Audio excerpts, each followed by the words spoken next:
Join the legacy of excellence at Little Flower Engineering Institute, Kalamassery, offering NCVT and ATP courses.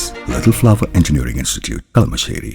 Bihar നിയമസഭാ തെരഞ്ഞെടുപ്പിന് ഉപയോഗിക്കുന്ന voting മെഷീനുകളുടെ കാര്യക്ഷമത പരിശോധിക്കണമെന്നാണ് India മുന്നണി ആവശ്യപ്പെടുന്നത്. ഇന്ത്യ മുന്നണി അഥവാ മഹാഗഠബന്ധൻ സംയുക്തമായാണ് ഇത്തരമൊരു ആവശ്യം ഉന്നയിക്കുന്നത്. നിലവിലെ ബീഹാറിലെ സ്ഥിതി വലിയ തോതിൽ BJPക്ക് പ്രതികൂലമായി മാറിക്കഴിഞ്ഞിരിക്കുകയാണ്.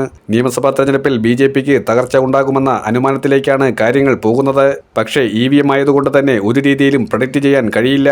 നിർവചിക്കാൻ കഴിയാത്ത രീതിയിലുള്ള പല മാറ്റങ്ങൾ EVM കൊണ്ടുവരുന്നതിന്റെ ഏറ്റവും വലിയ ഉദാഹരണമാണ് മഹാരാഷ്ട്രയിലെ നിയമസഭാ തെരഞ്ഞെടുപ്പ്. ലോക്സഭാ തെരഞ്ഞെടുപ്പിലെ കണക്ക് പ്രകാരം ചരിത്ര നേട്ടം കുറിച്ച ഇന്ത്യ മുന്നണിക്ക് അടിപതർന്ന റിസൾട്ടായിരുന്നു നിയമസഭാ തെരഞ്ഞെടുപ്പിന് ശേഷം ഉണ്ടായത്. അതും ലോക്സഭയിൽ BJPക്ക് 48-ൽ കേവലം 9 സീറ്റ് മാത്രം ലഭിച്ചപ്പോൾ നിയമസഭയിലാകട്ടെ BJP സർവകാല റെക്കോർഡിലേക്ക് 5 മാസത്തിനു ശേഷം കുതിച്ചുയർന്നു. BJP ഇന്നേ വരെ 132 സീറ്റുകളെന്ന സംഖ്യയിലേക്ക് എത്തിയിട്ടില്ല. മഹാരാഷ്ട്രയിലെ കേവല ഭൂരിപക്ഷം പോലും 144 അതിന് അടുത്തെത്തുന്ന രീതിയിലേക്ക് എത്തിയെങ്കിൽ അതിനകത്ത് വലിയ തിരിമറി നടന്നിട്ടുണ്ട്. അതുപോലെ തന്നെയാണ് ബീഹാറിലും അവരുടെ ലക്ഷ്യം. അവരുടെ രാഷ്ട്രീയ ലക്ഷ്യമെന്നത് 122 കേവല ഭൂരിപക്ഷത്തിന് അടുത്തേക്കെങ്കിലും എത്തുക എന്നുള്ളതാണ്. സഖ്യകക്ഷിയായ ഐക്യജനതാദളിനെ തളർത്താൻ മറ്റ് പോംവഴികളെല്ലാം അന്വേഷിച്ചുകൊണ്ടിരിക്കുകയാണ്. കഴിഞ്ഞ തവണ 2020-ൽ അത് ചിരാഗ് പാസ്വാനെ ഉപയോഗിച്ചാണ് ഭംഗിയായി BJP നടത്തിയതെങ്കിൽ ഇക്കുറി മറ്റു പലരെ കൂടി ആശ്രയിക്കുന്നുണ്ട് എന്ന് വ്യക്തം. അതിനായി EVM-ൽ വലിയ തട്ടിപ്പ് നടക്കുമെന്നുള്ളത് സ്വാഭാവികമായും ഉയരുന്ന സംശയമാണ്.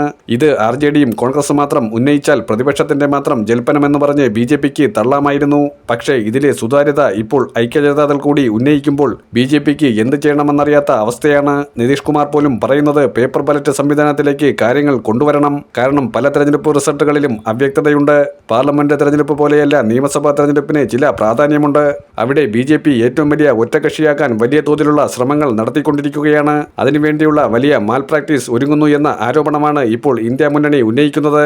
അത് കേവലം ഒരു പടച്ചുവിടലായി പറയാൻ കഴിയില്ല.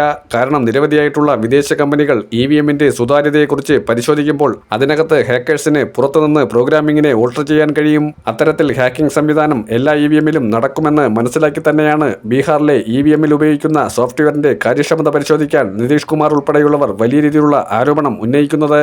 ഇത് BJPക്ക് വലിയ വെല്ലുവിളിയാണ് ഉയർത്തുന്നത്. പേപ്പർ ബാലറ്റ് സംവിധാനത്തിലേക്ക് പോകണമെന്ന് നിതീഷ് കൂടി പറഞ്ഞാൽ BJPക്ക് തിരിച്ചടിയാകും. അവർക്ക് അധികാരത്തിൽ വരാൻ കഴിയില്ല എന്ന് മാത്രമല്ല തകർച്ച ഉണ്ടാവുകയും ചെയ്യുമെന്ന കാര്യം ഉറപ്പാണ്.